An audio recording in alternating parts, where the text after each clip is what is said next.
Selamat datang di program Ku Tahu Yang Kupercaya, sebuah program yang mengajak kita belajar lebih dalam mengenai makna kekristenan dan mengenal lebih dalam tentang Allah. Bersama Pendeta Ezra Alfred Soru, kali ini kita akan membahas secara mendalam segala hal tentang pneumatologi atau doktrin Roh Kudus. Mengapa penting mempelajari doktrin Roh Kudus? Pendeta Stephen Tong pernah mengatakan, doktrin Roh Kudus kurang dibahas di sepanjang sejarah, sehingga kita perlu menggali lebih dalam akan apa yang sudah diwahyukan di dalam kitab suci. Namun, jikalau kita menaruh minat yang besar untuk studi tentang Allah Bapa, demikian juga tentang Yesus Kristus, maka minat yang besar juga harus diberikan untuk studi tentang Roh Kudus. Tanpa pemahaman yang benar tentang Roh Kudus, maka pengenalan kita tentang Allah Tritunggal belumlah sempurna. Jadi, siapa itu Roh Kudus? Apakah dia pribadi atau bukan pribadi? Adakah bukti kepribadiannya? Benarkah ia memiliki sifat-sifat suatu pribadi? Mari kita temukan lebih lanjut dalam episode demi episode program Ku Tahu Yang Kupercaya, edisi pneumatologi.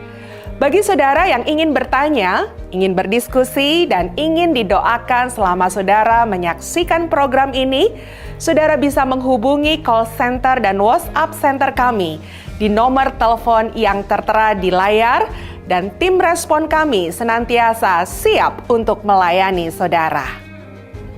Selamat menyaksikan, Tuhan Yesus menyertai kita semua.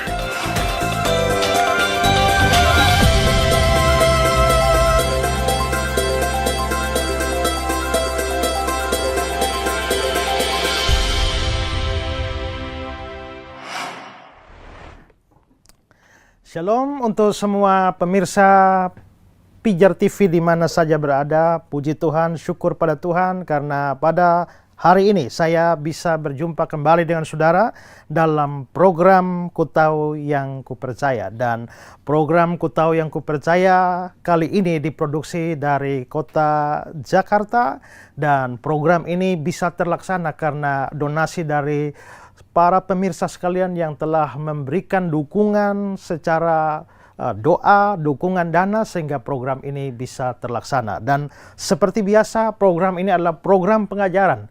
Dan sementara pemberitaan firman Tuhan atau pengajaran diberikan, apabila dari para pemirsa muncul pikiran atau pertanyaan atau hal yang membingungkan, jangan ragu-ragu. Di layar kaca Anda ada nomor-nomor yang bisa Anda hubungi. Silakan kirimkan komentar atau pertanyaan Anda ke nomor-nomor tersebut, dan tim Pijar TV akan dengan sukacita menjawab setiap pertanyaan saudara. Baik saudara-saudara yang terkasih di dalam Tuhan Yesus, pada kesempatan ini kita akan memulai pelajaran kita yang baru. Dan pelajaran kita yang baru ini di dalam dunia teologi, istilahnya adalah pneumatologi, ya. Dan pneumatologi itu sebenarnya adalah bicara soal Roh Kudus. Dengan kata lain, dalam seri pelajaran kita kali ini kita akan membahas banyak hal seputar Roh Kudus. Nah, kita akan memulai pelajaran kita, dan saudara-saudara, pertama-tama kita melihat sebenarnya, walaupun saya sudah singgung tadi, tapi istilah pneumatologi sendiri itu adalah dari bahasa Yunani. Kita tahu bahwa hampir semua ilmu sekarang itu ditelusuri istilahnya ya dari bahasa Yunani, karena memang pada masa itu, pada masa Helenisasi, ketika Alexander Agung menguasai dunia dan dia meyunanikan dunia, membuat seluruh dunia itu dikuasai oleh kebudayaan Yunani, dan salah satunya adalah bidang ilmu pengetahuan. Itu juga masuk di dalam Helenisasi Yunani itu. Sehingga kita lihat istilah hampir semua ilmu pengetahuan itu dari bahasa Yunani. Ya, biologi dari kata bios, artinya hidup. Logos itu ilmu, sehingga itu ilmu hidup atau ilmu hayat. Psikologi itu psike, ya, jiwa. Maka logos ilmu, maka ilmu jiwa. Termasuk teologia. Teologia, theos Allah, logos ilmu. Teologia, ilmu tentang Allah. Nah, kalau kita bicara soal teologia, maka apapun yang kita bicarakan, tadi saya bilang teologia itu adalah ilmu tentang Allah. Tapi dalam pengertian yang luas, maka teologia itu adalah apapun yang kita bicarakan dalam hubungan dengan Allah, itu menjadi teologia. Ya. Teologia itu adalah ilmu tentang Allah.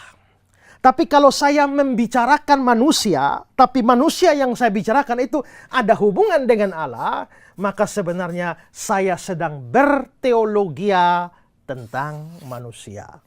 Kalau saya bicara soal alam, tapi saya bicara soal alam dalam hubungan dengan Tuhan Allah, maka saya sedang berteologia tentang alam. Kalau saya bicara tentang malaikat, tapi saya bicara malaikat dalam hubungan dengan Allah, maka saya sedang berteologia tentang malaikat. Maka teologia itu adalah sesuatu yang luas sekali. Apa saja yang dibicarakan dalam hubungan dengan Allah, itu teologia.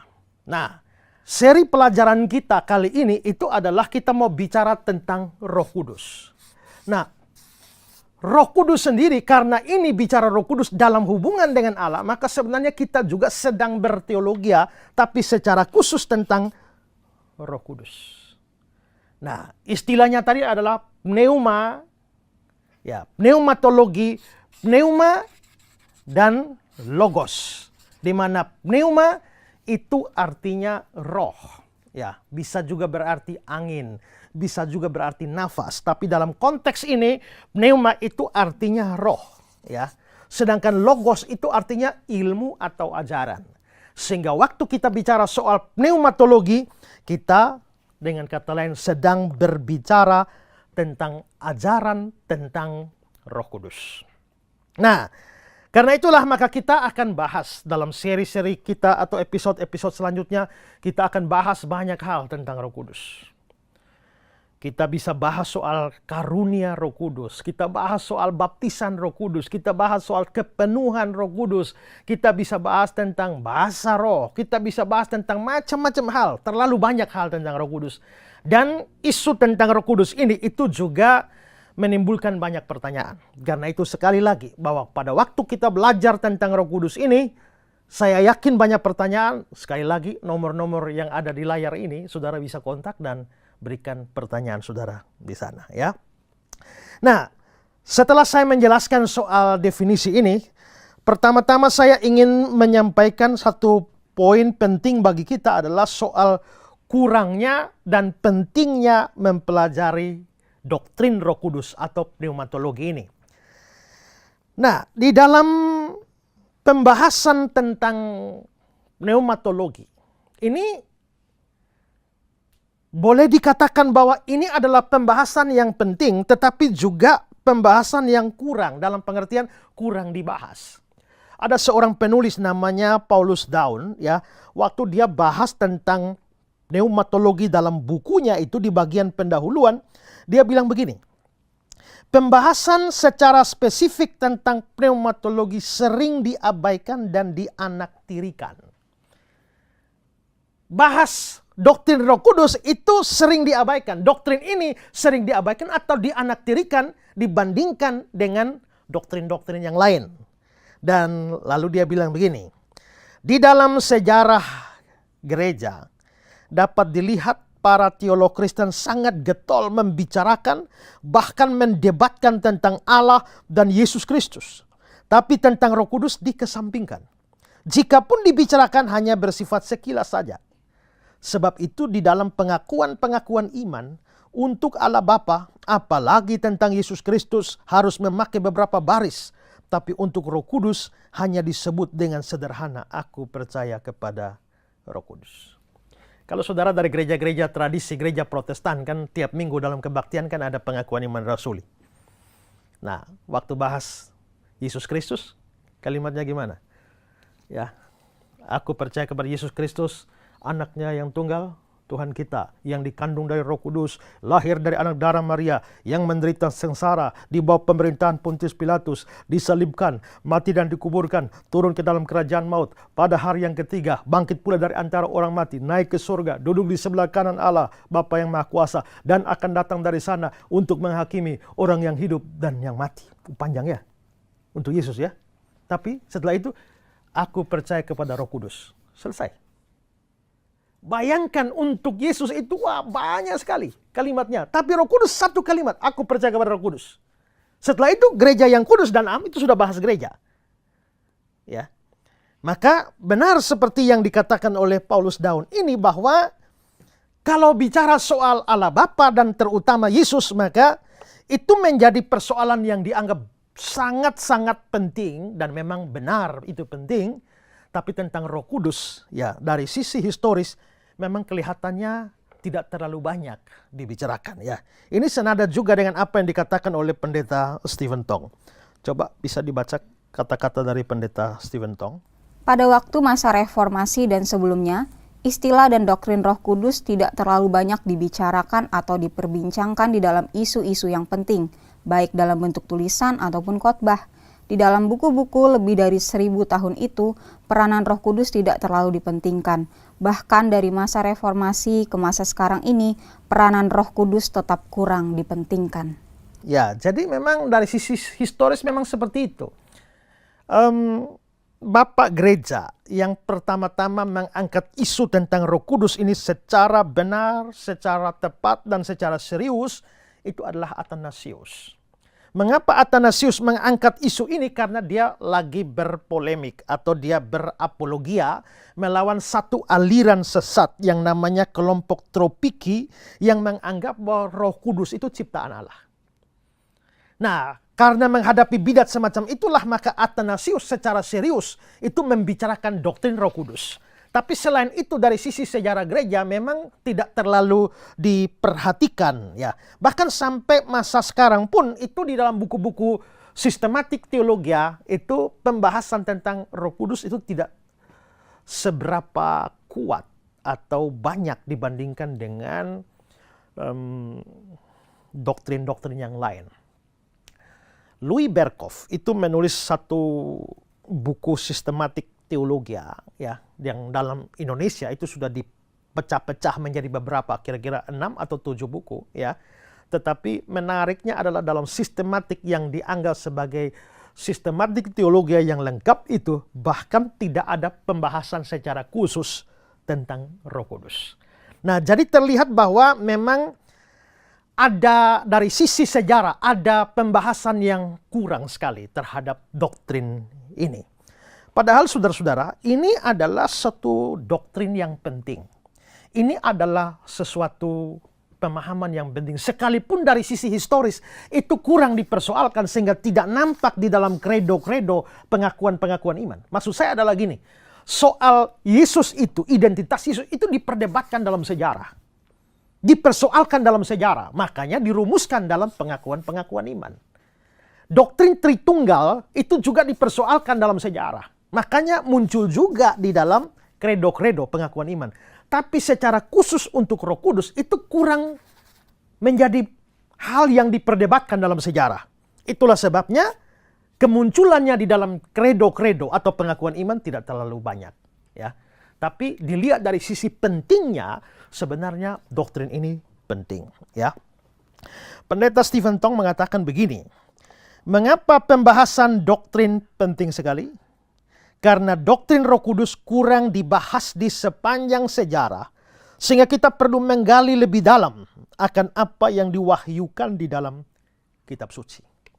Karena ternyata dari sisi historis itu kurang dibahas, padahal ini adalah doktrin yang penting di dalam kitab suci, maka itu harus membuat kita sadar bahwa membahas tentang Roh Kudus itu adalah sesuatu yang sangat penting. Mengapa sampai membahas tentang Roh Kudus itu penting? Saya bisa memberikan beberapa alasan. Pertama adalah karena Roh Kudus adalah pribadi ketiga dari Allah Tritunggal. Kita percaya Allah Tritunggal yaitu Allah Bapa, Anak, dan Roh Kudus. Nah, kalau Allah Tritunggal, Bapa, Anak, Roh Kudus, lalu kita memberikan porsi yang begitu banyak untuk belajar tentang Allah Bapa. Memberikan porsi yang begitu banyak untuk membahas tentang anak. Lalu kalau kita tidak memberikan porsi yang cukup untuk belajar Roh Kudus, ini terjadi kepincangan. Karena Roh Kudus adalah pribadi ketiga dari Allah Tritunggal, maka harusnya itu menjadi sesuatu yang penting untuk pelajari, ya. Seorang namanya Paul Enns itu mengatakan begini. Roh Kudus adalah salah satu pribadi dari Allah Tritunggal. Oleh karena itu studi khusus tentang pribadi dan karyanya sama penting dengan studi lainnya. Sama penting dengan kita bahas tentang Yesus Kristus. Sama penting kalau kita bahas tentang Allah Bapa. Karena ini adalah pribadi ketiga. Pendeta Stephen Tong juga mengatakan demikian. Coba dibacakan kata-kata Stephen Tong. Doktrin Roh Kudus merupakan doktrin yang penting sekali. Selain sebagai standar iman di dalam pengakuan iman rasuli, juga merupakan doktrin tentang oknum Allah Tritunggal, Allah yang Maha Esa. Ya, dua pandangan yang saya berikan jelas menunjukkan bahwa doktrin ini penting karena ini berhubungan dengan ketritunggalan Allah yang menjadi salah satu fondasi dari iman Kristen. Dan melalui Roh Kuduslah Allah Tritunggal menjadi nyata bagi orang percaya. Seorang teolog namanya Millard Erickson, dia bilang begini, umumnya kita sering berpikir tentang mengapa Bapa sebagai Allah yang transenden jauh di surga sana. Demikian pula Sang Anak tampaknya kini sangat jauh di dalam sejarah, sehingga juga kurang dapat dikenal. Akan tetapi Roh Kudus itu aktif di dalam diri setiap orang percaya. Ya kan? Allah Bapa seringkali disama transenden jauh di atas sana. Yesus Kristus tampaknya jauh, walaupun sebenarnya enggak. Karena dia masalahnya dia pernah di bumi kan, lalu sudah terangkat ke surga. Dari sisi murid-muridnya tadinya dekat, sekarang sudah jauh. Tapi Roh Kudus itu diutus dan berdiam di dalam diri orang percaya. Berarti Roh Kudus itu ada di dalam kita. Ya, maka harusnya kita bisa lihat bahwa dia tinggal di dalam kita. Roh Kudus merupakan tokoh Tritunggal yang melaluinya Allah Tritunggal bekerja di dalam diri kita. Atau coba lihat pandangannya Pak Tong lagi. Doktrin ini penting sekali karena Roh Kudus merupakan oknum di mana semua pekerjaan Tuhan harus digenapi melalui Dia. Ya, jadi jikalau kita menaruh minat yang besar untuk studi tentang Allah Bapa, menaruh minat besar studi tentang Yesus Kristus, bahkan menaruh minat besar untuk studi tentang doktrin Tritunggal, maka harusnya pribadi ketiga itu juga harus membuat kita mempunyai minat yang besar di dalam mempelajarinya. Ya, itu alasan pertama mengapa penting kita belajar doktrin ini.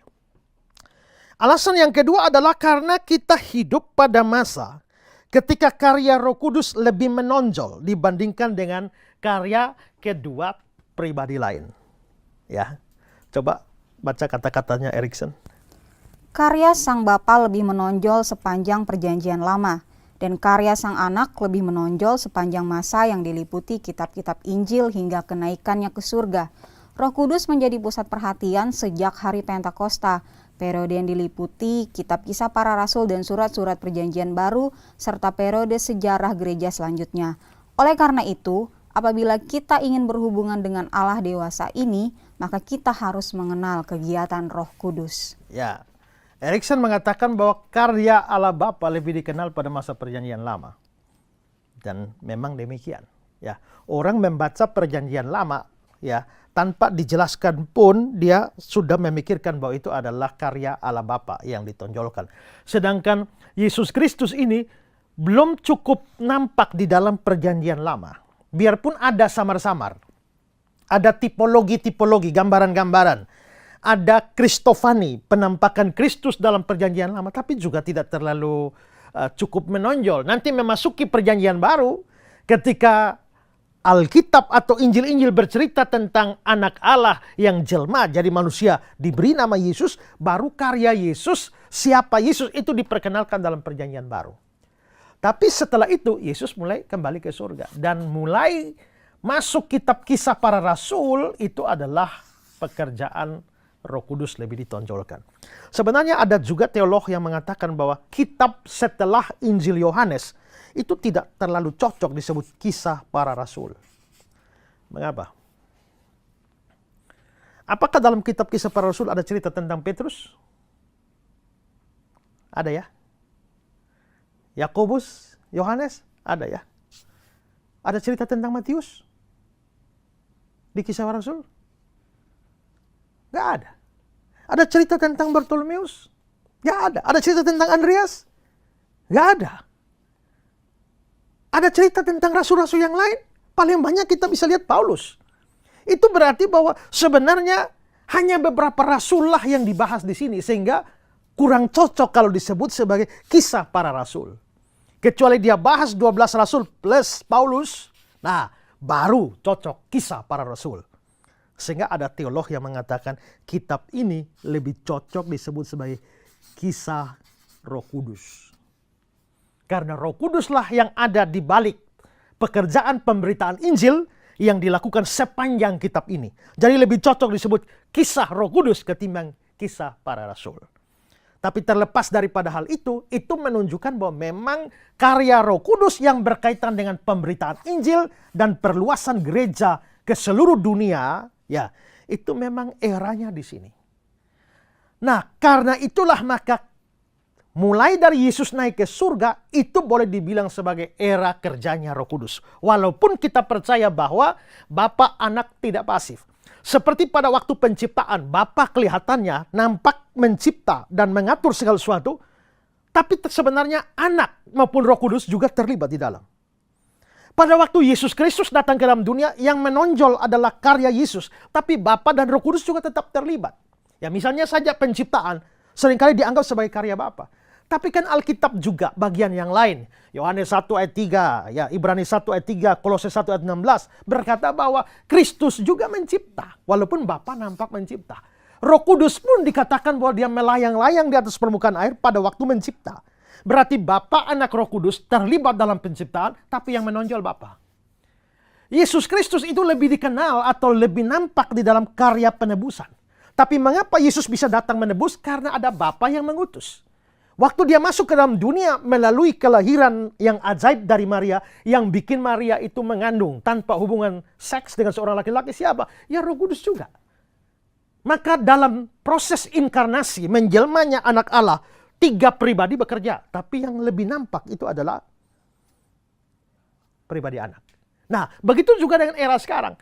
Bapa tetap bekerja, anak tetap bekerja, tapi yang lebih nampak di dalam perkembangan gereja, ini adalah pekerjaan Roh Kudus. Maka kita sedang berada pada era kerjanya Roh Kudus. Dan kalau kita ada pada era kerja Roh Kudus dan kita tidak mempelajari dengan baik-baik doktrin ini, maka ini akan menimbulkan masalah. Maka penting bagi kita belajar tentang Roh Kudus karena alasan ini. Kita ada pada era kerja Roh Kudus. Ya. Lalu alasan ketiga, mengapa kita penting untuk belajar doktrin ini? Karena melalui Roh Kudus kita mengenal dan mengalami perjumpaan dengan Allah. Nah, untuk ini coba baca kata-katanya Pendeta Stephen Tong. Doktrin Roh Kudus penting karena hanya melalui Roh Kudus saja manusia bisa mengenal Allah dengan sungguh. 1 Korintus 2 ayat 10 hingga 11 berkata, karena kepada kita Allah telah menyatakannya oleh Roh, sebab Roh menyelidiki segala sesuatu, bahkan hal-hal yang tersembunyi dalam diri Allah. Siapa gerangan di antara manusia yang tahu apa yang terdapat dalam diri manusia selain roh manusia sendiri yang ada di dalam dia? Demikian pula lah tidak ada orang yang tahu apa yang terdapat di dalam diri Allah selain roh Allah. Ini merupakan suatu kunci atau prinsip yang sangat ketat. Kalau demikian, apakah kunci penting untuk mengerti Allah? Jawabannya adalah roh Allah sendiri. Ya, kunci untuk mengenal Allah itu adalah roh Allah. Lah, kalau roh Allah sendiri dan pekerjaannya tidak kita mengerti, bagaimana kita mengerti Allah dengan benar? Ya, ini senada dengan kata-kata Erikson. Karena Roh Kuduslah kita dapat merasakan kehadiran Allah di dalam diri kita, dan kehidupan Kristen menjadi nyata dan jelas. Oleh karena itu, sangat penting bagi kita untuk memahami Roh Kudus. Melalui Roh Kudus kita mengenal Allah dengan baik dan mengalami perjumpaan secara pribadi dengan Allah. Maka mempelajari doktrin ini penting. Lalu yang keempat, mengapa penting kita belajar doktrin ini adalah karena Roh Kudus itu adalah pewahyu. Nah, apa artinya pewahyu? Wahyu itu apa? Wahyu itu adalah tindakan Allah memperkenalkan diri kepada manusia. Apokalipsis. Sesuatu tabir yang dibuka, itu namanya wahyu.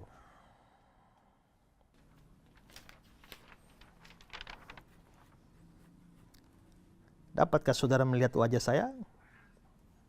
Tidak. Kenapa? Ada satu tabir yang menghalanginya.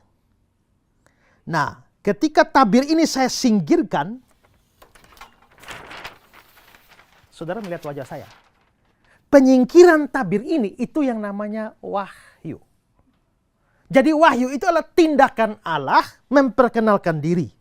Atau teolog lain mengatakan bahwa wahyu itu adalah tindakan Allah menyingkirkan selubung-selubung sehingga akhirnya ia bisa dikenali. Itu wahyu. Sesuatu yang dibukakan, sesuatu yang disingkapkan, itu wahyu. Ya. Nah, maka Allah itu mewahyukan dirinya. Tanpa Allah mewahyukan dirinya, tidak mungkin ada orang kenal Allah. Makanya di Ayub 11 ayat 9 itu adalah bahwa dapatkah engkau memahami hakikat Allah, menyelami batas-batas kekuasaan yang maha kuasa? Tingginya seperti langit, ya, dalamnya melebihi dunia orang mati. Apa yang dapat kau ketahui? Kita tidak mungkin kenal Allah. Mustahil bagi kita mengenal Allah. Dan itu wajar. Karena Tuhan Allah menciptakan kita dengan otak kecil begini. Sedangkan Tuhan itu lebih besar dari otak kita. Bagaimana otak kecil ini bisa memahami Allah? Itu mustahil.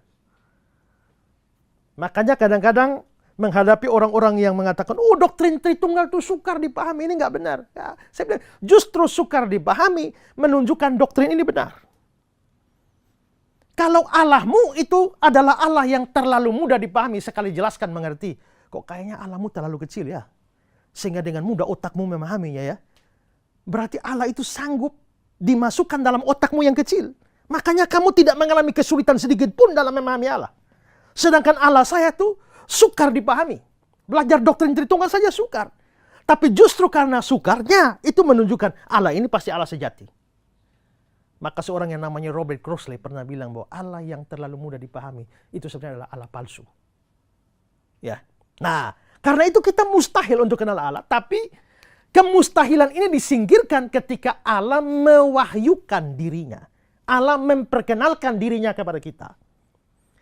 Nah, kalau kita bicara soal wahyu ini, maka oknum atau pribadi yang ada di balik proses pewahyuan atau pemberian wahyu kepada manusia, itu adalah Roh Kudus. Contohnya ya, salah satu bentuk wahyu itu, kita mengenal ada wahyu umum. Wahyu umum itu artinya Tuhan memperkenalkan diri lewat hal-hal yang umum. Jadi semua orang dapat. Misalnya penciptaan alam semesta. Langit menceritakan kemuliaan Allah. Dan cakrawala memberitakan perbuatan tangannya. Waktu saya lihat langit, waduh betapa mulianya Tuhan ya. Waktu saya lihat bulan, bintang, matahari, saya jadi kenal Tuhan. Betapa Tuhan hebat. Bila kulihat bintang gemerlapan dan bunyi riuh guru ku dengar. Waktu saya lihat bintang gemerlapan, lalu akhirnya saya sadar kenal Allah. Maka jiwaku pun memujimu, sungguh besar kau Allahku. Berarti lihat bintang, lihat langit, lihat bulan, lihat matahari membuat saya sadar bahwa Allah itu sungguh besar kau Allahku. Ya, maka bisa lihat, bisa tahu Allah itu ada lewat alam semesta. Ini melawan para ateisme. Ya. Dunia ini ada sendirinya. Itu tidak masuk akal. Kalau kamu pergi ke hutan, di tengah hutan belantara, tahu-tahu ketemu ada 3 batu tungku, lalu di atasnya ada air mendidih, di sebelahnya ada gelas kopi, gula. Ya, apa yang kau pikirkan? Pertama, ini ada dengan sendiri, atau kedua, ada orang yang bikin semua itu. Mana masuk akal? Ada orang kan? Gak mungkin ada sendiri kan? Tidak mungkin kopi tiba-tiba ada di hutan kan? Nah begitu juga alam semesta ini tidak bisa tahu-tahu ada. Tidak bisa. Maka alam semesta memberitahu kita Allah ada. Alam semesta memberitahu kita bahwa Allah maha besar seperti lagu tadi. Alam semesta memberitahu kita bahwa Allah itu begitu maha kuasa sampai menciptakan semua ciptaan yang ajaib-ajaib. Coba lihat dia cipta kunang-kunang. Manusia menemukan listrik, menemukan cahaya. Tapi cahaya itu tidak lepas dari panas. Kalau saudara lihat lampu-lampu yang menyala atau bola lampu menyala, coba pegang, panas. Jadi antara cahaya dengan panas itu tidak bisa dipisahkan.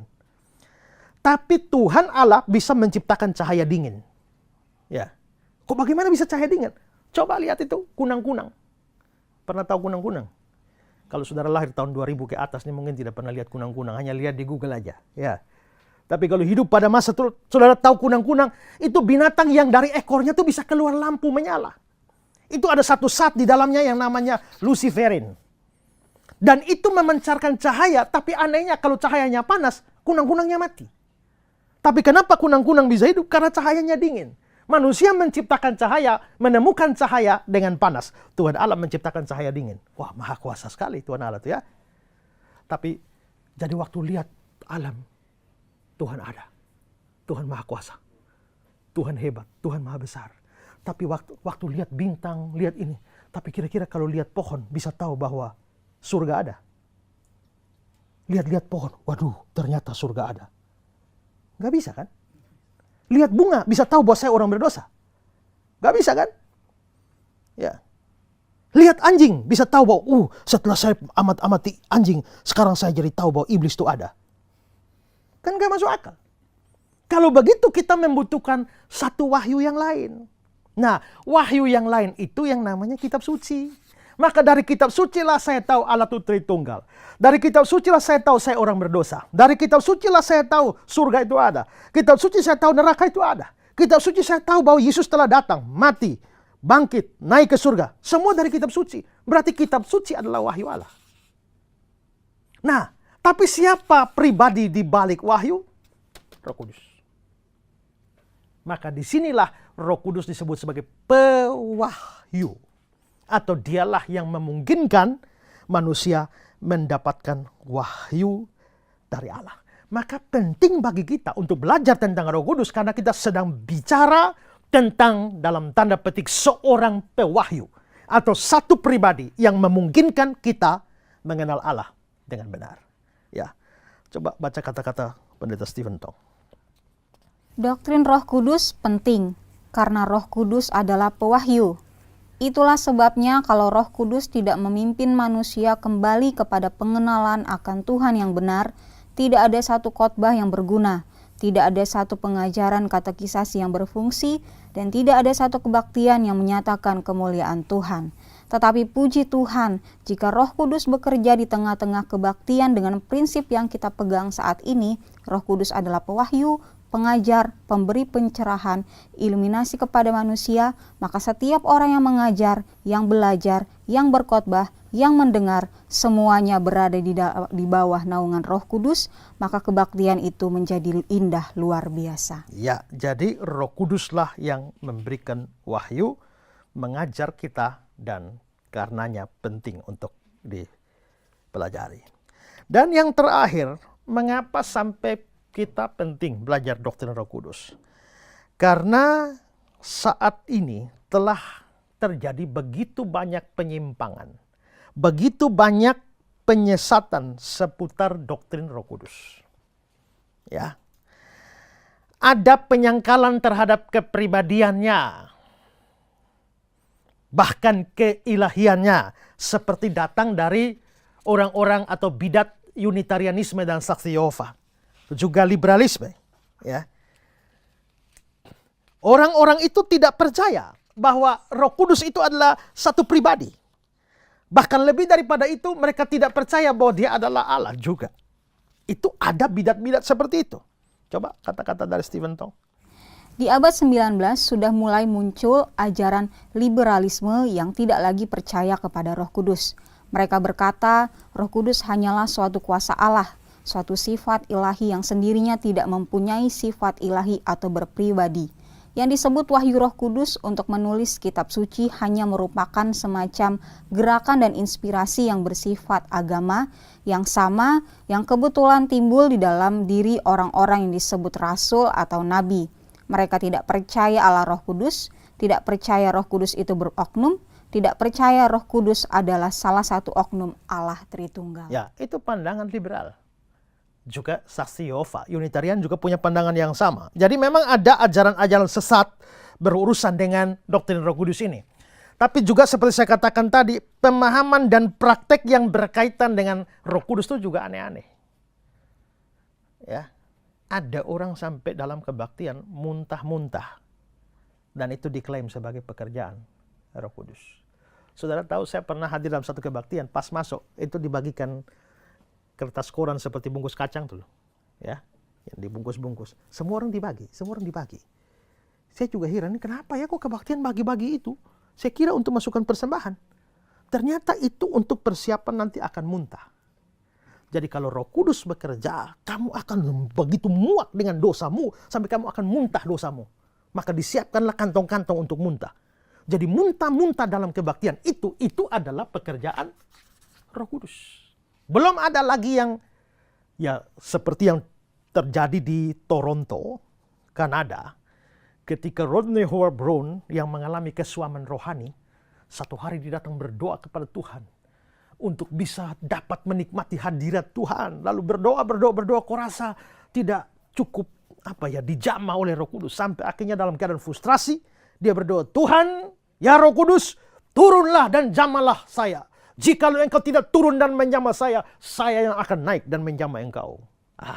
Begitu dia ngomong begitu, tiba-tiba dia merasa hatinya dikuasai oleh Roh Kudus dengan penuh sukacita. Mulai dia senyum-senyum sendiri, lalu dia ketawa. Dia ketawa sampai 1 jam. Dan anehnya, dia berdoa tumpang tangan. Misalnya kamu, kalau ada Ruth, maka begitu dia tumpang tangan, langsung Ruth dipenuhi roh sukacita, ketawa 1 jam. Setelah itu, Ruth mulai pergi lagi. Tumpang tangan di sebelah, maka semua orang mulai tertawa, terpingkal-pingkal 1 jam. Dan anehnya, begitu banyak pendeta dari Indonesia waktu itu pergi ke Toronto, ikut acaranya, pergi semua ketawa. Lalu pulang ke Indonesia, ketawa semua. Maka di banyak gereja, semua ketawa berjam-jam dan mereka anggap itu adalah pekerjaan Roh Kudus. Belum lagi orang seperti pingsan kena sakit ayan. Itu juga dianggap pekerjaan Roh Kudus. Pernah terjadi juga satu kasus. Ada orang sakit, dia sebenarnya sakit ayan sebenarnya. Ya. Sakit ayan datang berdoa, minta hamba Tuhan berdoa. Hamba Tuhan itu berdoa, lalu tahu-tahu diberikan semacam suara. Katanya ini suara dari Roh Kudus. Suara dari Roh Kudus bahwa itu ada setan di dalam orang itu. Dan setan itu tidak bisa keluar dengan cara apapun kecuali dipukul pakai semacam kayu damar. Ya, maka diambillah kayu damar dalam nama Yesus, pokoknya hajar orang itu mati. Ya, masuk penjara. Itu di Kupang sana. Ya, masuk penjara. Tapi mereka percaya bahwa Roh Kuduslah yang memberikan suara itu untuk usir setan dengan cara pukul orang. Tapi sampai mati. Maka di sini kita bisa lihat terlalu banyak orang mengatakan sesuatu terkait Roh Kudus, tapi banyak penyimpangan dan aneh-aneh semua. Hari ini terlalu banyak praktek yang mengatasnamakan Roh Kudus. Ya. Belum lagi kalau kita bicara soal baptisan Roh Kudus. Belum lagi kalau kita bicara soal kepenuhan Roh Kudus. Belum lagi kalau bicara soal pemeteraian Roh Kudus. Terlalu banyak. Bahkan ada yang berkata bahwa kalau ditumpangi tangan dengan Roh Kudus maka bakar setan. Jadi setan di dalam kamu akan terbakar kalau saya tumpang tangan ke atas kamu. Begitu banyak keanehan terjadi di dalam atau berurusan dengan Roh Kudus ini. Ya, coba kata-kata Stephen Tong. Montanisme, gerakan yang menyebut diri dipenuhi Roh Kudus, muncul pada abad ketiga. Mereka berasa begitu rohani dan menghina gereja-gereja lain. Mereka beranggapan hanya diri mereka lah yang telah mengetahui Roh Kudus, maka mereka bernubuat dan berkali-kali menyebut kapan Yesus akan datang kembali. Di antara mereka ada yang merasa kuasa kebangkitan Tuhan ada pada mereka, Roh Kudus memenuhi mereka, sampai mereka berdansa-dansa, berteriak-teriak, dan ada yang bisa mengapung hingga kepalanya menyentuh atap. Ada juga yang berteriak-teriak sendiri, lalu berguling-guling di lantai, mulut mereka mengeluarkan ludah dan mengeluarkan teriakan yang keras. Mereka menyebut hal itu sebagai gerakan Roh Kudus, kepenuhan Roh Kudus, atau urapan Roh Kudus. Di antaranya ada juga yang merasa dipanggil Tuhan, lalu menyatakan kuasa supranatural karena Roh Kudus ada pada dirinya, sampai dia melompat dari gunung dan akhirnya mati. Jikalau gejala demikian disebabkan oleh Roh Kudus, di manakah dasar Alkitabiahnya? Kalau itu adalah ajaran sesat, mengapa masih ada orang yang menganut ajaran seperti itu sampai sekarang? Itu sebabnya betapa pentingnya membahas doktrin Roh Kudus. Setiap orang Kristen perlu mengenal Roh Kudus secara lebih tuntas, perlu mempelajari kitab suci dengan lebih sungguh-sungguh, bukan sekedar basa-basi, main-main, ikut-ikutan. Nah, jadi kita bisa lihat, dan saya kira terlalu banyak pengalaman yang bisa diberikan. Saudara mungkin juga pernah bingung dan melihat ada hal-hal gejala-gejala yang aneh terjadi di dalam KKR, terjadi dalam gereja-gereja, dan pendeta-pendeta mengklaim ini pekerjaan Roh Kudus dan lain sebagainya. Ya, saudara bingung. Ada juga pendeta yang memperkenalkan atas dasar bisikan Roh Kudus dan wahyu dari Roh Kudus. Maka kita seorang itu perlu mempunyai, kan kadang-kadang ya, kalau ada seorang, misalnya saya membimbing Ruth dari sisi rohani sampai Ruth akhirnya mengenal Tuhan dengan baik, maka saya dianggap sebagai bapak rohaninya Ruth. Wajar ya? Wajar kan jadi bapak rohani? Wajar saja, ya kan? Yohanes juga punya, hei anak-anakku, jadi bapak rohani, jadi mama rohani, itu wajar. Tapi bayangkan ada pendeta yang mengatakan bahwa yang ada tuh bukan cuma ada bapak rohani, mama rohani, tapi ada suami rohani, ada istri rohani. Nah ini, tapi itu adalah bisikan Roh Kudus. Roh Kudus yang beritahu dia, kamu jadi istri rohani saya. Ya, masalahnya ini sudah istri orang, ya. Secara fisik ini istri orang, tapi secara rohani istri saya. Ya. Nah ini bagaimana? Tapi itu diklaim sebagai pekerjaan atau wahyu dari Roh Kudus. Jadi yang aneh-aneh tentang Roh Kudus terlalu banyak. Ya. Maka kalau orang Kristen tidak belajar tentang doktrin Roh Kudus ini, terlalu mudah ditipu, terlalu mudah diombang-ambingkan, terlalu mudah dikacaukan dengan segala macam praktek yang bisa jadi adalah praktek dari setan, tapi diklaim sebagai praktek dari Roh Kudus. Bisa jadi wahyu dari setan, tapi dianggap wahyu dari Roh Kudus. Nah, karena itulah ini menjadi 5 alasan penting mengapa kita harus belajar doktrin ini. Saya belum mulai mengajar doktrin ini. Ini hanya baru pengantar kepada kita supaya membuat kita sadar bahwa doktrin ini penting dipelajari. Ya. Nah, karena itu saudara-saudara, apabila dalam pengajaran ini lalu muncul begitu banyak pertanyaan kepada dalam pikiran saudara terkait dengan segala macam hal yang dikaitkan dengan fenomena Roh Kudus, nah jangan ragu-ragu, ada nomor di layar kaca saudara, silakan kirimkan SMS di sana, pertanyaan-pertanyaan saudara, komentar saudara, dan tim Pijar TV akan merespon, menjawab setiap pertanyaan saudara. Dan program ini juga terlaksana, itu membutuhkan biaya yang sangat besar, tapi puji Tuhan, Tuhan telah mencukupkan seluruh kebutuhan dana yang datang juga dari para pemirsa sekalian, yang dengan segala dukungan yang ada, bisa membuat program ini diproduksi dan menjadi berkat bagi banyak orang, dan menjadi terang bagi Indonesia. Ya, baik. Saudara-saudara, setelah kita belajar soal kurangnya dan pentingnya belajar doktrin Roh Kudus, maka sekarang kita akan memulai masuk pada pembahasan tentang doktrin Roh Kudus. Dan bagian awal dari pembahasan kita tentang Roh Kudus ini, kita mau bicarakan tentang kepribadian Roh Kudus. Kepribadian Roh Kudus. Apa yang dimaksudkan dengan pribadi? Ya. Yang dimaksudkan dengan pribadi itu adalah menunjuk pada satu makhluk atau satu oknum yang mempunyai biasanya dimengerti sebagai dia punya pikiran, dia punya perasaan, dan dia punya kehendak.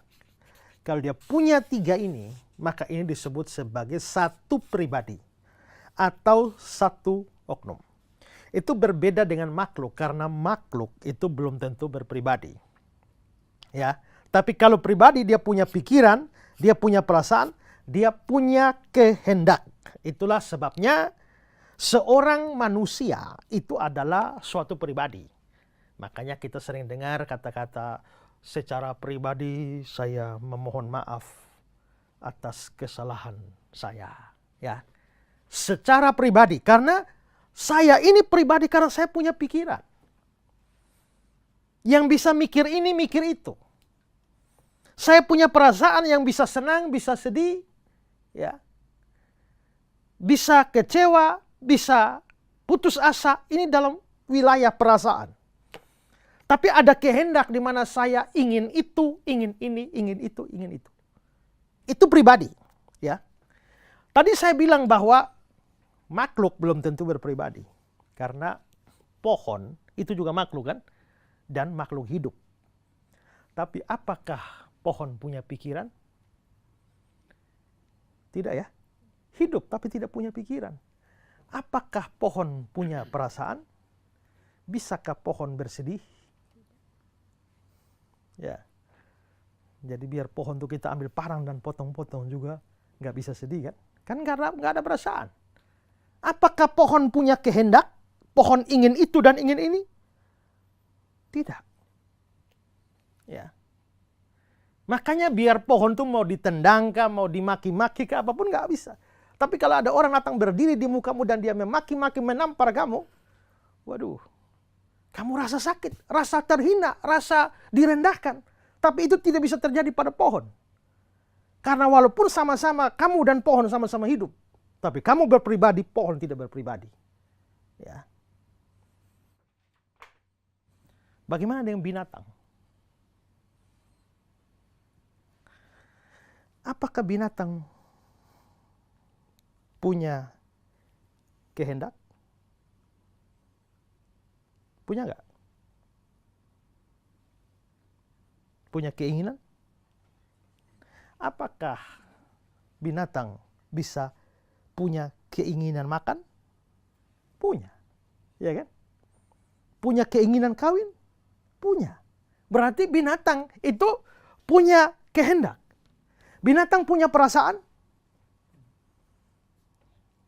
Punya. Ya. Apalagi macam kayak anjing gitu ya. Bisa sedih, bisa senang, ya. Kalau saudara pelihara anjing di rumah, sudah tahu bahwa anjing itu juga bisa sedih, bisa senang. Begitu saudara pulang dia mulai ekor-ekor, itu tanda bahwa dia lagi senang, ya. Atau kalau saudara tinggal, dia bisa sedih. Punya perasaan. Apakah binatang punya pikiran? Nah, ini yang jadi soal. Ya. Tapi kadang-kadang kita bisa melihat ya bahwa binatang itu dia punya perasaan, punya kehendak, tapi pikiran. Nah, kitab suci mengatakan bahwa binatang tidak punya pikiran atau akal budi. Ya. Dalam Mazmur 32 ayat 9, coba dibacakan. Mazmur 32 ayat 9. Mazmur 32 ayat 9, demikian firman Tuhan. Janganlah seperti kuda atau bagal yang tidak berakal. Ya, cukup di situ. Jangan seperti kuda atau bagal yang tidak berakal. Kitab suci jelas mengatakan dia tidak berakal. Kuda, bagal, punya otak? Punya. Tapi punya akal dalam pengertian akal budi atau pikiran? Firman Tuhan bilang tidak. Makanya kalau manusia itu hidup tidak punya pengertian, tidak gunakan pengertiannya, tidak gunakan akal budinya, itu tidak beda dengan binatang. Ya, tidak beda dengan hewan. Seperti kata Mazmur 49 ayat 21.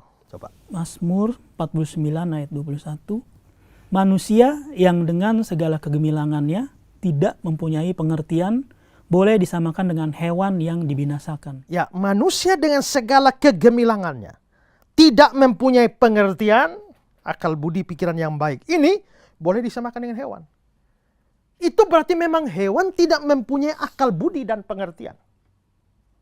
Tapi bukankah ada binatang-binatang yang kelihatannya menunjukkan semacam kecerdasan tertentu?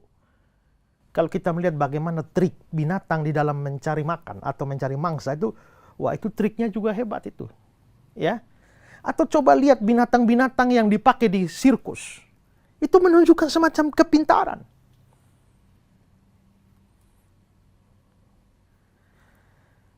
Kakek saya punya sapi banyak.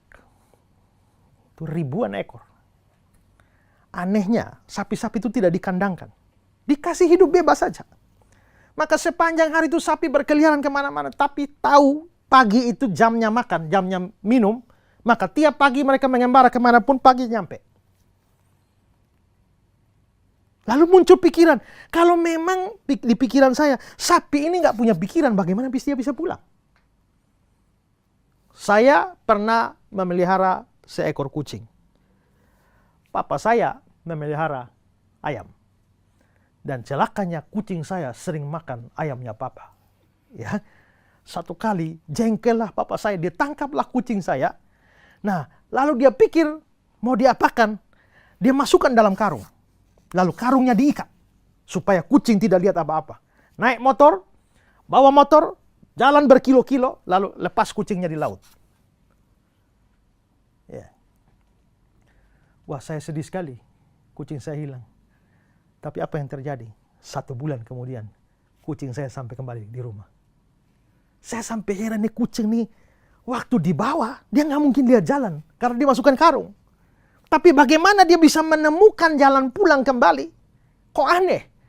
Rasanya kalau dia tidak punya pikiran, bagaimana dia bisa nyampe kembali rumah? Nah, memang ada semacam kecerdasan tertentu di dalam binatang. Tapi tetap kitab suci mengatakan dia tidak punya pikiran dalam pengertian akal budi yang sehat. Itu tidak. Kalau begitu binatang itu digerakkan oleh apa yang disebut sebagai insting. Nah, sehingga dia mempunyai perasaan, ya. Punya kehendak, ya. Tapi tidak punya pikiran atau akal budi. Tapi hanya insting. Karena itu, sepintar-pintarnya binatang, sehebat-hebatnya binatang, tetap tidak bisa disebut sebagai pribadi. Tapi saya punya pikiran dan akal budi yang bisa mempertimbangkan, punya pengertian, mempertimbangkan ini dan seterusnya. Kali bagi tambah, saya tahu. Punya perasaan yang bisa sedih, susah, senang, riang, gembira. Punya kehendak yang ingin itu, ini. Maka saya itu adalah pribadi. Ya. Nah, maka waktu kita bicara tentang pribadi, kita bicara tentang sesuatu makhluk, dalam tanda petik, yang punya pikiran, punya perasaan, punya kehendak. Nah, kalau itu sudah dimengerti, maka kita bisa lihat bahwa waktu kita bicara tentang Roh Kudus, kepribadian Roh Kudus, maka kita mau bicara tentang Roh Kudus sebagai suatu pribadi, artinya Roh Kudus itu mempunyai pikiran, mempunyai perasaan, dan mempunyai kehendak. Atau boleh dikatakan Roh Kudus dalam tanda petik bisa disebut sebagai orang. Ya. Nah, itulah yang mau kita bicarakan di sini. Tapi saudara, waktu kita membicarakan soal kepribadian Roh Kudus, kita mesti sadar bahwa tidak semua pihak, tidak semua kalangan itu percaya bahwa Roh Kudus itu adalah pribadi. Ya. Nah, ini yang saya bilang tadi. Penting kita belajar Roh Kudus itu karena tentang doktrin Roh Kudus ini terlalu banyak ajaran yang aneh-aneh. Bukan hanya praktek yang aneh, tapi ajaran yang aneh-aneh, yang menyeleweng, yang menyimpang di seputar doktrin Roh Kudus ini. Salah satunya adalah tidak percaya bahwa Roh Kudus itu adalah pribadi. Tidak percaya bahwa Roh Kudus itu adalah suatu oknum yang punya pikiran, punya perasaan, punya kehendak seperti yang sudah saya bahas. Ya, dan ada kalangan-kalangan semacam itu. Saya berikan contoh di mana ada pandangan yang tidak melihat Roh Kudus itu sebagai pribadi. Misalnya ini adalah pandangan dari Pendeta Yusuf Roni. Coba baca kata-kata Pendeta Yusuf Roni. Di dalam Allah yang Esa itu ada roh dan firman. Roh dan firman tidak diciptakan oleh Allah. Sudah ada dalam kekekalan dan keesaan Allah. Dua sifat yang mutlak di dalam diri Allah harus ada. Wajib ada, mustahil tidak ada. Ya, ini khotbahnya Pak Yusuf Ron ini saya dengar langsung ya. Saya hadir ya. Dan juga saya beli VCD-nya. Dan mendengar secara baik apa yang dia ajarkan. Dan ya, ini adalah kalimatnya, di dalam Allah yang Esa ada roh dan firman.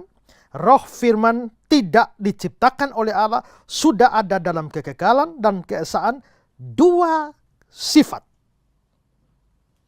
Jadi dalam pandangan beliau ini adalah Allah itu satu pribadi. Ya, misalnya Allah satu pribadi, dan di dalam Allah ini ada yang namanya roh, ada yang namanya firman. Nah, roh dan firman ini itu adalah dua sifat Allah. Jadi Allahnya cuma satu pribadi. Sedangkan yang roh dan firman ini bukan pribadi Allah, tapi ini dua sifat Allah. Nah, itu pandangan beliau seperti itu. Dalam pembahasan tentang doktrin Tritunggal, saya membuat sebuah pembahasan khusus dengan memberikan banyak kutipan dari khotbahnya dia, dan jelas menunjukkan bahwa dia tidak percaya bahwa roh itu adalah Allah. Dia tidak percaya firman itu adalah Allah. Yang dia percaya adalah roh dan firman itu hanya dua sifat Allah. Nah, yang Allahnya dia sebut sebagai zat. Sedangkan yang ini itu adalah sifat. Ya. Maka yang ini adalah zat Allah. Tapi yang ini sifat Allah. Ini sifat Allah. Maka sang firman, sang roh, itu hanya dua sifat dari Allah. Kalau itu dua sifat, maka sifat itu bukan pribadi. Saya, Esra, itu adalah pribadi. Karena saya punya pikiran, saya punya perasaan, saya punya kehendak. Tapi apakah sifat saya mempunyai pikiran? Apakah sifat saya mempunyai perasaan? Apakah sifat saya mempunyai kehendak? Tidak. Yang punya pikiran, perasaan, dan kehendak itu Esra. Bukan sifatnya Esra. Sehingga kalau Roh Kudus itu kalau Roh Kudus itu hanya sifat Allah, maka sebenarnya Roh Kudus bukan pribadi. Nah, ini penyangkalan terhadap kepribadian Roh Kudus. Juga ada pandangan yang lain yang menyangkali kepribadian Roh Kudus. Itu adalah ajaran dari Unitarianisme dan saksi-saksi Yehova, saksi-saksi Yehuwa. Nah, mereka menganggap bahwa Roh Kudus bukan pribadi, tapi semacam kekuatan Allah, kuasa Allah, tenaga Allah. Yang ini Esra. Yang ini Esra.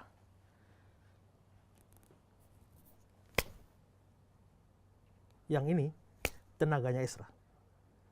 Ya kan? Yang kena di sini tuh bukan Esra, tapi tenaganya Esra. Nah, kalau saya misalnya saya Allah, maka tenaga saya itulah Roh Kudus. Jadi saksi Yehova dan Unitarian tidak menganggap Roh Kudus itu adalah punya pikiran, perasaan, kehendak. Tidak. Roh Kudus itu hanya semacam tenaga atau kuasa dalam batas tertentu. Roh Kudus itu semacam aliran listrik. Ya, semacam aliran listrik. Apakah listrik punya pikiran? Apakah listrik punya perasaan? Apakah listrik punya kehendak? Tidak. Listrik hanya tenaga yang bukan pribadi. Maka saksi Yehova tidak percaya Roh Kudus itu pribadi. Saya berikan salah satu kutipan dari buku Saksi Yehova, Haruskah Anda Percaya pada Tritunggal, halaman yang ke-20. Coba baca kata-kata Saksi Yehova. Roh Kudus yang digunakan dalam Alkitab menyatakan bahwa ini adalah suatu kekuatan atau tenaga yang dikendalikan, yang digunakan oleh Allah Yehuwa untuk melaksanakan berbagai maksud tujuannya sampai taraf tertentu. Ini dapat disamakan dengan listrik, tenaga yang dapat digunakan untuk melakukan beragam fungsi. Ya, ini dapat disamakan dengan listrik. Jadi itu Roh Kudus itu hanya semacam tenaga atau listrik.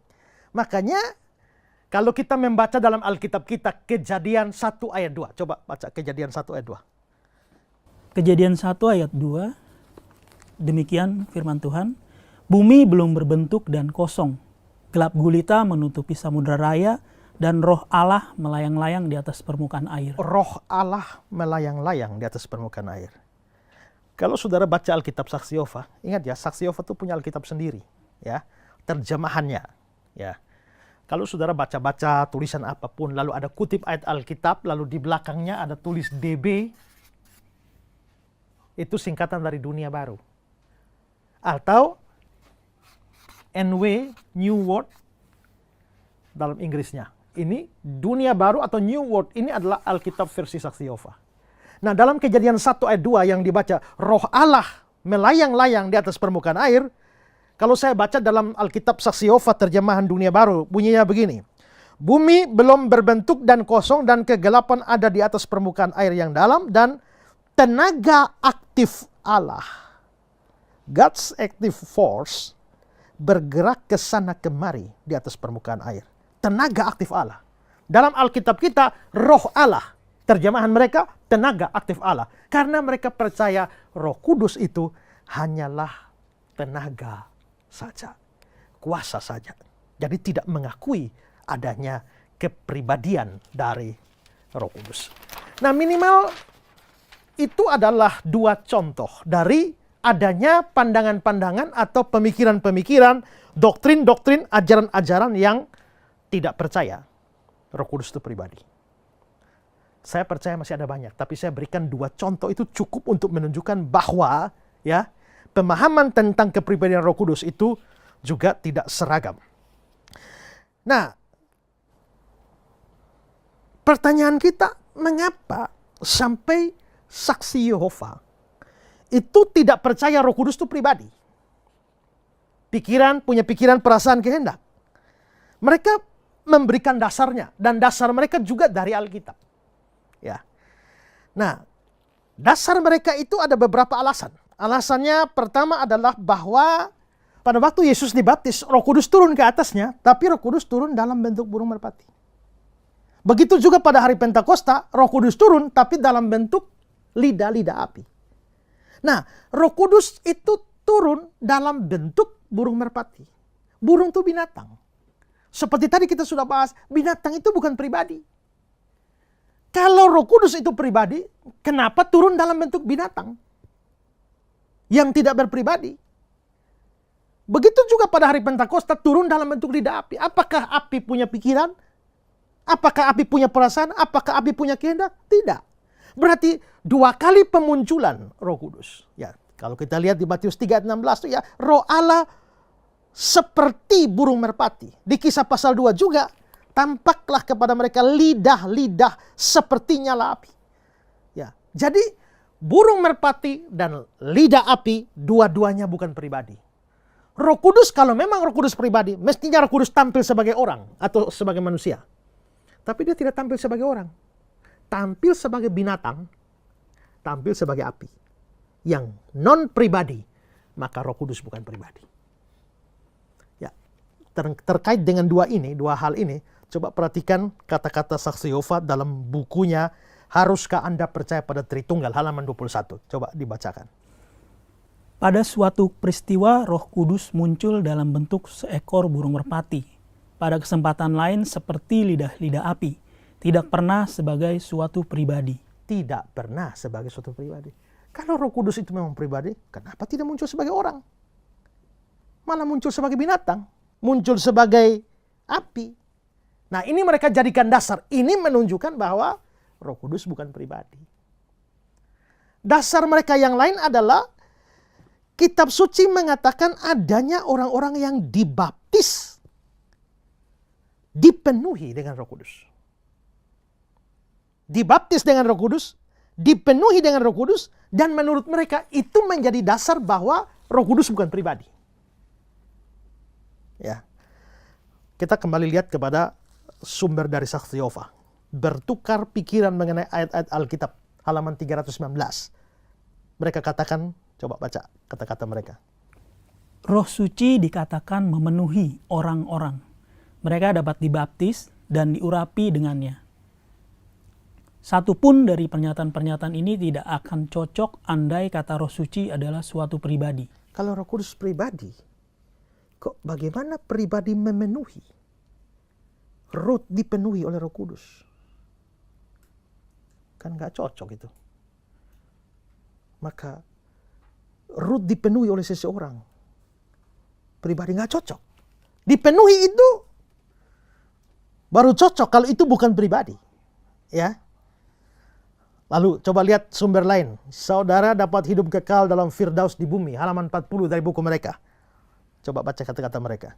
Yohanes Pembaptis mengatakan bahwa Yesus akan membaptiskan dengan Roh Suci, sebagaimana Yohanes membaptiskan dengan air.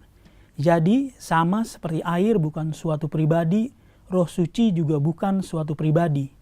Apakah mereka dipenuhi dengan suatu pribadi? Tidak. Tetapi mereka penuh dengan tenaga aktif Allah. Ya, jadi kalau Ruth dipenuhi kuasa Allah, Ruth dipenuhi kuasa, masuk akal. Tapi Ruth dipenuhi seseorang, kan gak masuk akal. Nah, adanya istilah dibaptis dengan, dipenuhi dengan, menurut mereka itu jelas menunjukkan bahwa Roh Kudus bukan pribadi. Ya. Nah, lalu juga mereka mengatakan bahwa Roh Kudus juga digambarkan sebagai air, sebagai api, sebagai angin, sebagai anggur, dan lain-lain sebagainya. Semuanya itu bukan pribadi. Air, angin, api, ya, merpati, itu semua simbol-simbol Roh Kudus itu bukan pribadi. Maka Roh Kudus itu juga bukan suatu pribadi. Nah, karena itulah ajaran Saksi Yehova menganggap Roh Kudus hanya kuasa, hanya tenaga aktif dari Allah saja. Nah, saudara, saya sudah tunjukkanlah bahwa ada orang-orang atau paham doktrin yang menolak Roh Kudus sebagai pribadi. Itu ditolak. Nah, penolakan terhadap kepribadian Roh Kudus ini jangan pikir itu sesuatu yang remeh. Ya, itu hanya sesuatu yang ada dalam dunia ide saja, hanya dalam pikiran doktrinal saja. Tapi ini sesuatu yang penting. Mengapa? Karena gini loh, kalau orang tidak percaya Roh Kudus sebagai pribadi, sudah pasti dia tidak mungkin percaya doktrin Allah Tritunggal. Karena doktrin Allah Tritunggal kita, itu adalah Allah itu kan ada trinya, itu 3, tunggalnya itu 1. Jadi 3-1. Apa yang 3, apa yang 1?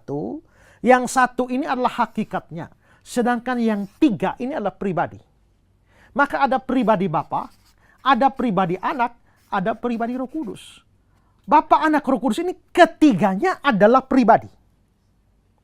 Nah, kalau sampai seorang menolak Roh Kudus sebagai pribadi, maka ini pasti bukan pribadi. Kalau ini bukan pribadi, sudah bukan Tritunggal, tapi Dwitunggal. Maka rata-rata, atau bukan rata-rata, semua yang menolak Roh Kudus pribadi, pasti juga tidak percaya doktrin Tritunggal. Ya. Maka ini ajaran sesat. Ini bidat. Ya. Jadi jangan pikir, oh kan itu hanya urusan Roh Kudus pribadi. Tidak, itu berefek. Mempunyai dampak kepada doktrin Kristen penting lainnya. Yang fondasional, yaitu doktrin Tritunggal. Makanya orang Saksi Yehova ya tidak mungkin percaya Tritunggal. Ya. Mereka percaya Roh Kudus itu hanya kuasa, hanya tenaga, hanya listrik, hanya kekuatan. Juga Yesus Kristus dipercaya sebagai ciptaan Allah. Maka tidak mungkin mereka percaya Tritunggal. Maka dalam pandangan Saksi Yehova, doktrin Tritunggal itu adalah doktrin kafir yang menyusup masuk dalam Kristen.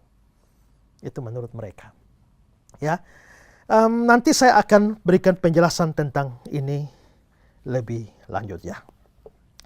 Tapi kalau kita mau bicara tentang kepribadian Roh Kudus, kita harus masuk kepada kitab suci. Apakah pandangan yang saya paparkan tadi baik dari pendeta Yusuf Roni maupun juga dari Saksi Yehova, itu salah atau benar? Kita harus melihat back to the Bible. Kembali melihat pada Alkitab. Apakah memang Alkitab menggambarkan Roh Kudus hanya tenaga, kuasa, power, ya, kekuatan, ataukah Alkitab menggambarkan Roh Kudus itu sebagai pribadi yang punya pikiran, perasaan, kehendak? Ya. Nah, kita mau melihat pada kitab suci. Saya mau memberikan beberapa dasar. Saya percaya Roh Kudus itu adalah pribadi. Saya mau berikan beberapa dasar yang menunjukkan bahwa memang Roh Kudus adalah pribadi. Pertama adalah bahwa Roh Kudus itu disebutkan dengan kata ganti dia, ia, atau ku. Yang adalah kata ganti yang bersifat pribadi. Kita melihat beberapa ayat ya. Yohanes 14 ayat 16-17. Coba baca Yohanes 14 ayat 16 dan ayat yang ke-17. Yohanes 14 ayat 16 dan 17, demikian firman Tuhan. Aku akan meminta kepada Bapa dan Sabar, aku nih Yesus ya. Jadi Yesus meminta pada Bapa. Ya. dan Ia akan memberikan kepadamu seorang penolong yang lain. Nah, seorang penolong yang lain ini Roh Kudus. Terus, Supaya Ia menyertai kamu selama-lamanya, yaitu Roh kebenaran. Dunia tidak dapat menerima Dia, sebab dunia tidak melihat Dia dan tidak mengenal Dia. Tetapi kamu mengenal Dia, sebab Ia menyertai kamu dan akan diam di dalam kamu. perhatikan ya kata ganti ya tentang Roh Kudus ya. Dia, ia, dia, iya. Dan itu hanya bisa cocok kalau berkenaan dengan pribadi. Dia menipu saya. Dia menyakiti saya. Tapi bisakah waktu saya colok kipas angin, lalu kesetrum, lalu saya mengatakan, dia menyengat saya? Kan nggak cocok. Listrik itu bukan orang, listrik itu bukan pribadi, maka tidak bisa bilang dia. Kata ganti untuk listrik tidak bisa bilang dia. Tahu-tahu kamu terbakar api hangus, ya, kamu bilang dia membakar saya. Maksudnya api membakar saya. Kalau ngomong orang membakar bisa, dia membakar saya. Tapi kalau menunjuk pada apinya, dia melahap saya, dia melalap saya, kan nggak bisa. Jadi dengan adanya kata ganti dia atau ia, itu menunjuk bahwa itu harus pribadi. Sehingga kalau roh dikatakan atau digunakan kata ganti dia atau ia, pasti Roh Kudus adalah pribadi. Ya. Oke, kita lihat ayat yang lain, Kisah 10, ayat 19 dan 20. Kisah 10 ayat 19 sampai 20, demikian firman Tuhan. Dan ketika Petrus sedang berpikir tentang penglihatan itu, berkatalah Roh, ada 3 orang mencari engkau. Bangunlah, turunlah ke bawah dan berangkatlah bersama-sama dengan mereka. Jangan bimbang sebab aku yang menyuruh mereka kemari. Berkatalah roh. Berarti roh lagi berkata ya. Lalu dia bilang, jangan bimbang sebab aku yang menyuruh mereka kemari. Berarti Roh Kudus yang menyuruh. Aku. Maka kata ganti di situ digunakan kata ganti orang aku. Maka itu sudah pasti Roh Kudus adalah pribadi. Tidak bisa non pribadi itu disebut sebagai aku. Ya. Oke, Kisah pasal 13 ayat yang kedua. Kisah 13 ayat 2, demikian firman Tuhan. Pada suatu hari ketika mereka beribadah kepada Tuhan dan berpuasa, berkatalah Roh Kudus, khususkanlah Barnabas dan Saulus bagiku untuk tugas yang telah kutentukan bagi mereka. Jadi ini yang berkata-kata Roh Kudus. Khususkanlah Barnabas dan Saulus bagiku. Ya. Untuk tugas yang ku tentukan. Digunakan kata ku. Ini harus pribadi. Ya. Harus pribadi, tidak bisa tidak.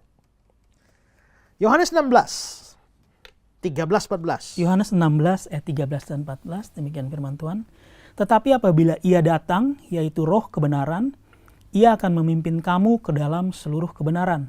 Sebab Ia tidak akan berkata-kata dari dirinya sendiri, tetapi segala sesuatu yang didengarnya itulah yang akan dikatakannya. Dan Ia akan memberikan kepadamu hal-hal yang akan datang.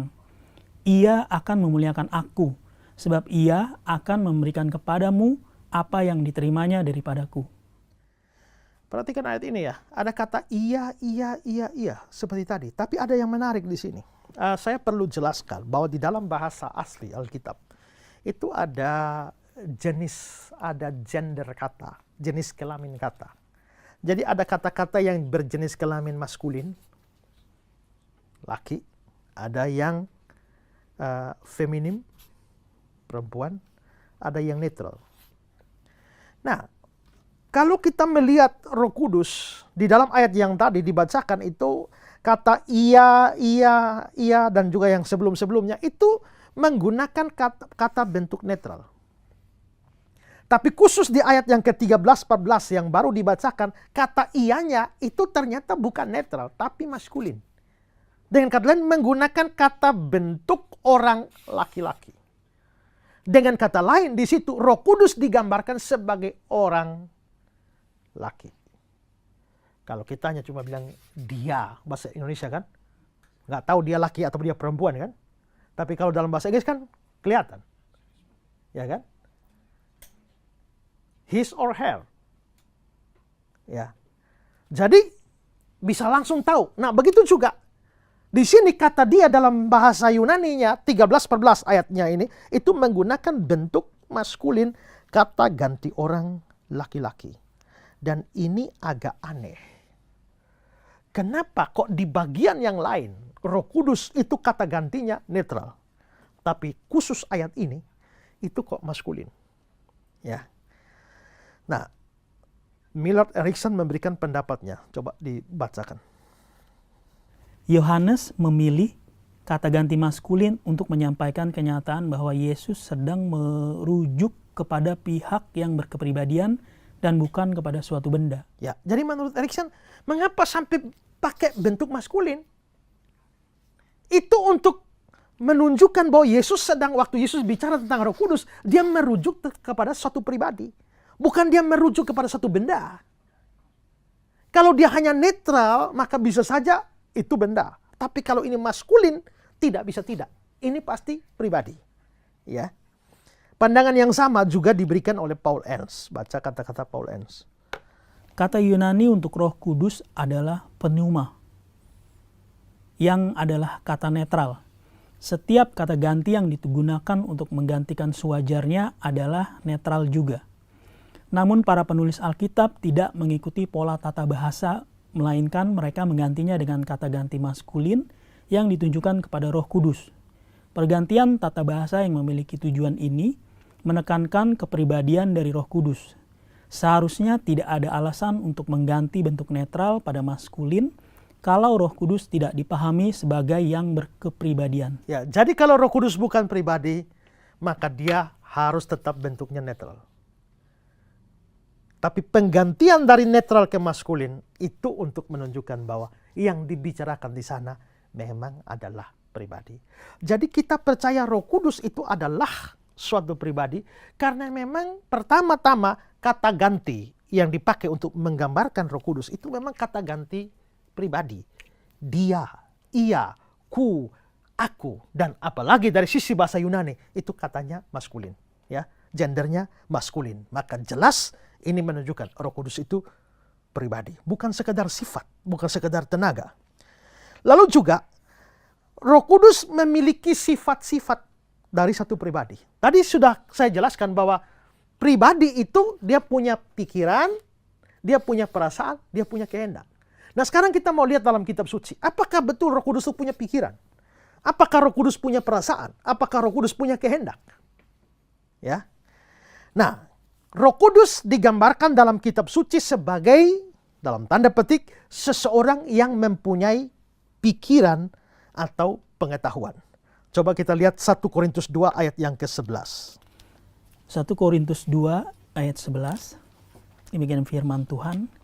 Siapa gerangan di antara manusia yang tahu apa yang terdapat di dalam diri manusia selain roh manusia sendiri yang ada di dalam dia? Demikian pula lah tidak ada orang yang tahu apa yang terdapat di dalam diri Allah selain roh Allah. Demikian pula tidak ada orang yang tahu apa yang terdapat di dalam diri Allah selain roh Allah. Berarti roh Allah tahu apa yang ada dalam diri Allah. Ya kan? Roh Allah atau Roh Kudus tahu. Kalau Roh Kudus tahu, Roh Kudus itu punya pikiran tidak? Punya. Kalau tidak punya pikiran, bagaimana tahu? Bagaimana tahu tanpa pikiran? Maka dengan Roh Kudus tahu, itu menunjukkan bahwa dia memang punya pikiran. Ya, dia memang punya pikiran. Lalu, Roma pasal 8 ayat yang ke-27. Roma 8 ayat 27 demikian firman Tuhan. Dan Allah yang menyelidiki hati nurani mengetahui maksud roh itu. Ya, Allah yang menyelidiki hati nurani mengetahui maksud roh itu. Nah, kata-kata maksud ini dalam Alkitab Indonesia diterjemahkan maksud. Harusnya adalah pikiran. Ya, Allah yang menyelidiki hati nurani mengetahui pikiran roh itu. Dalam versi King James dikatakan mind of the spirit. Ya, pikiran dari roh. Maka ini berarti bahwa roh itu punya pikiran. Makanya dia punya maksud. Ya, coba baca kata-kata dari Paul Ernst tentang ini. Kata pikiran berarti cara berpikir, pola pikir, tujuan, aspirasi, perjuangan. Dan secara jelas mengindikasikan bahwa Roh Kudus memiliki akal budi. Ya, secara jelas mengindikasikan Roh Kudus mempunyai akal budi. Syarat seseorang atau sesuatu disebut pribadi kalau dia punya pikiran. Dan ayat-ayat itu menunjukkan roh mempunyai pikiran. Kedua, punya perasaan. Apakah Roh Kudus itu punya perasaan? Coba baca Roma 15 ayat yang ke-30. Roma 15 ayat 30 demikian firman Tuhan. Tetapi demi Kristus Tuhan kita dan demi kasih roh, aku menasihatkan kamu saudara-saudara untuk bergumul bersama-sama dengan aku dalam doa kepada Allah untuk aku. Perhatikan ya ayat ini ya. Dan demi kasih roh. Apa artinya kasih roh? Kasih roh artinya kasih dari roh. Berarti roh itu punya kasih. Kalau punya kasih, ada perasaan nggak? Kalau nggak ada perasaan, bagaimana bisa mengasihi? Kasih roh, berarti roh ini punya perasaan kasih. Sesuatu yang tidak pribadi tidak bisa punya kasih. Saya dikasihi oleh listrik. Kan aneh.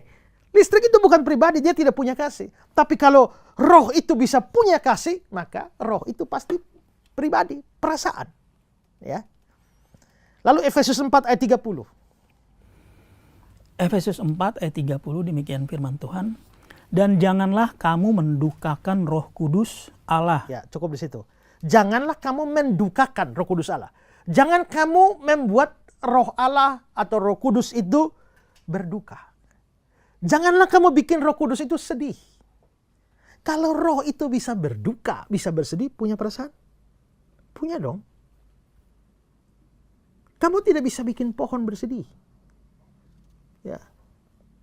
Tapi Pak Isra, saya pernah baca puisi, pohon-pohon pun menangis. Itu kan namanya puisi kan ya. Kalau puisi itu namanya personifikasi. Jadi yang bukan person dipersonifikasi. Tapi kalau kita bicara harfiah, pohon itu tidak bisa berduka. Kamu mau maki, mau potong, mau tendang, pohon pun tidak bisa berduka. Tapi Roh Kudus bisa berduka. Makanya dia bilang, jangan kamu mendukakan Roh Kudus. Berarti Roh Kudus bisa berduka, maka dia punya perasaan. Ya. Apakah Roh Kudus punya kehendak? 1 Korintus 12 ayat 11. 1 Korintus 12 ayat 11 demikian firman Tuhan. Tetapi semuanya ini dikerjakan oleh Roh yang satu dan yang sama, yang memberikan karunia kepada tiap-tiap orang secara khusus seperti yang dikehendakinya. Seperti yang dikehendakinya. Roh itu memberikan karunia kepada orang ini, dia kasih karunia ini. Kepada si B, dia kasih karunia ini. Seperti kepada C, dia kasih karunia ini. Sesuai yang dikehendakinya, yang dikehendaki Roh Kudus. Berarti Roh Kudus punya kehendak. Maka sekarang, apakah punya pikiran? Yes. Punya perasaan? Yes. Punya kehendak? Yes. Kalau dia punya tiga ini, itu berarti bahwa Roh Kudus benar-benar adalah pribadi. Makanya John Wesley Brill mengatakan nyata bahwa sifat-sifat yang ada pada satu pribadi dimiliki oleh Roh Kudus. Ya. Masih ada banyak sifat yang atau hal-hal yang kita lihat dasar dari Roh Kudus sebagai pribadi.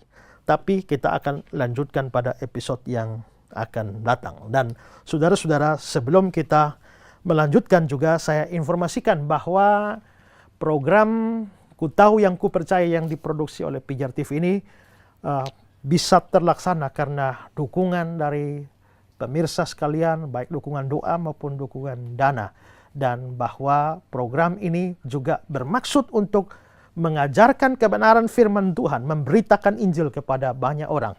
Dan apabila pelajaran-pelajaran ini menyisakan kesulitan tersendiri atau pertanyaan di benak saudara, jangan ragu-ragu untuk mengirimkan pertanyaan ke nomor yang tertera di layar kaca saudara. Baik, ada yang mau bertanya? Saya Pak Esra. Ya. Pak Esra, terkait dengan pribadi Roh Kudus tadi, Ya. sebagai pribadi, Roh Kudus itu memiliki pikiran, perasaan, dan kehendak. Yang menjadi pertanyaan adalah, jika kita sebagai orang percaya melakukan suatu dosa dan merasa bersalah bahkan berduka karena dosa itu di dalam hati atau dalam batin, apakah perasaan itu berasal dari Roh Kudus yang berduka di dalam hati kita atau hanya perasaan pribadi kita saja sebagai manusia? Ya, tadi kan kita sudah menyinggung ya ayat janganlah kamu mendukakan Roh Kudus Allah. Berarti memang Roh Kudus bisa berduka di dalam kita, ya. Tetapi apakah perasaan bersalah yang ada di dalam diri kita itu adalah pekerjaan Roh Kudus? Bisa ya, bisa tidak. Mengapa bisa ya, bisa tidak? Karena begini. Orang baru bisa mendapatkan Roh Kudus dalam hatinya kalau dia sudah percaya Yesus. Ya. Kalau kamu percaya Yesus, kamu diberikan Roh Kudus. Percaya Yesus, diberikan Roh Kudus. Kalau nggak percaya Yesus, nggak ada Roh Kudus diberikan. Itu di Efesus pasal 1 ayat 13-14 mengatakan demikian. Berarti orang tidak percaya, nggak ada Roh Kudus di dalam. Orang percaya, ada Roh Kudus di dalam. Ya. Nah, maka apakah orang yang tidak percaya ini tidak pernah merasa bersalah? Bisa. Dia bisa merasa bersalah. Tapi dia merasa bersalah begini bukan karena pengaruh secara khusus dari Roh Kudus, tapi karena suatu pengertian yang umum dari wahyu umum yang ada. Orang tidak percaya Yesus pun dia tahu ya bahwa tidak boleh membunuh. Tapi habis membunuh, dia nggak tenang. Dia rasa bersalah. Mengapa bisa begitu? Ini lebih kepada apa yang bersifat umum yang Tuhan taruh, yang disebut sebagai hati nurani manusia. Maka hati nurani memang bisa menuduh. Orang tidak percaya Yesus habis buat sesuatu pun dia bisa dituduh oleh hati nurani. Ya, gak bisa tidur. Tapi orang yang sudah percaya kepada Kristus, ya dia tetap punya hati nurani yang sudah dimurnikan oleh firman plus ada Roh Kudus di dalam. Nah sekarang pikirkanlah bahwa Roh Kudus ini waktu dia hadir dalam hidup kita, salah satu buah Roh Kudus adalah kasih, sukacita. Ya kan? Roh Kudus akan menghasilkan sukacita di dalam kita. Tapi dosa kita membuat Roh Kudus itu berduka. Jikalau Roh Kudus berduka, maka pekerjaannya ditahan untuk sesaat dari kita dalam hal sukacita ini, maka orang kehilangan sukacita. Itulah sebabnya Daud pada waktu dia berdosa dan dia belum mengakui dosanya, di Mazmur 32 dia bilang, tanganmu menekan aku dengan berat, ya sumsumku kering. Jadi dia betul-betul frustrasi. Tapi setelah dia datang mengaku di Mazmur 51, sukacita kembali dalam hatinya. Ya, jadi kalau seorang sudah sungguh-sungguh percaya pada Kristus, maka waktu dia berbuat salah dan ada perasaan bersalah, tetap ada kemungkinan ini hati nurani, tapi juga pekerjaan Roh Kudus. Tahu dari mana?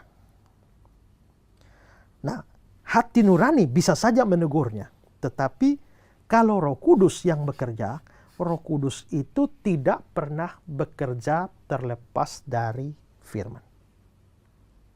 Ya. Sekarang coba baca 2 Timotius 3:16. 2 Timotius 3 ayat 16. Segala tulisan yang diilhamkan Allah memang bermanfaat untuk mengajar, untuk menyatakan kesalahan, Oke, cukup di situ. Ulang. Segala tulisan yang diilhamkan Allah. Oke, sabar. Segala tulisan yang diilhamkan Allah, dalam New American Standard Bible dibilang all scripture. Berarti seluruh kitab suci diilhamkan Allah. Lanjut. Memang bermanfaat untuk mengajar. Berarti segala kitab suci itu bermanfaat untuk mengajar. Kedua, Untuk menyatakan kesalahan. cukup. Untuk menyatakan kesalahan. Berarti menyatakan kesalahan itu dari segala tulisan yang diilhamkan Allah. Oke. Sekarang coba lihat satu ayat lagi, Yohanes 14 ayat 26. Yohanes 14 ayat 26. Tetapi penghibur, yaitu Roh Kudus yang akan diutus oleh Bapa dalam namaku, dialah yang akan mengajarkan segala sesuatu kepadamu dan akan mengingatkan kamu akan semua yang telah kukatakan kepadamu. Roh Kudus akan mengingatkan kamu tentang semua yang dikatakan Yesus. Ini firman. Kalau begitu di sini, dilihat dari 2 Timotius 3 ayat 16 dan Yohanes 14. Ini berarti untuk tahu salah itu dari kitab suci. Roh Kudus mengingatkan akan perkataan Yesus, maka rasa bersalah di dalam diri seorang itu bisa saja dari hanya teguran hati nurani. Tapi kalau itu pekerjaan Roh Kudus, itu harus berkaitan dengan tulisan yang diilhamkan Allah dan perkataan Yesus. Dengan kata lain, pada saat saya berbuat sesuatu dan saya melihat kepada kitab suci, ternyata saya salah dan saya rasa bersalah. Itu kerja Roh Kudus. Tapi orang bisa rasa bersalah tanpa urusan dengan Alkitab. Bahkan orang bisa merasa bersalah untuk sesuatu yang sebenarnya tidak dilarang kitab suci. Oke, sekarang boleh nggak orang Kristen menyanyi lagu-lagu sekuler? Lagu pop? Boleh nggak? Boleh kan? Nggak salah kan? Ya. Tapi dulu saya pernah ikut sebuah persekutuan doa yang mengatakan kalau sudah ikut Tuhan tidak boleh menyanyi lagu-lagu apapun, semua hanya lagu rohani saja. Ya. Dan saya diindoktrinasi seperti itu. Lalu satu hari saya naik mikrolet, naik angkot, tiba-tiba ada musik yang enak. Tuk. Saya tanpa sadar kaki saya juga goyang-goyang. Pulang saya nggak bisa tidur, rasa berdosa, bersalah, luar biasa. Tapi coba, saya rasa bersalah kan? Tapi pertanyaannya, ayat Alkitab mana yang melarang itu coba? Kan enggak. Karena tidak didasarkan pada segala tulisan yang diilhamkan Allah atau dari perkataan-perkataan Tuhan. Kalau rasa bersalah dari Roh Kudus, itu pasti langsung mengkontraskan dengan firman. Jadi kalau kita betul-betul mendapati alasan bersalah kita karena melanggar firman, itu pasti kerja Roh Kudus. Tapi kalau saya hanya sekadar rasa-rasa bersalah tapi nggak ada dasar firman Tuhan untuk rasa bersalah seperti itu, ya pasti bukan dari Roh Kudus. Ya, ingat ya, kadang-kadang kita coba kalau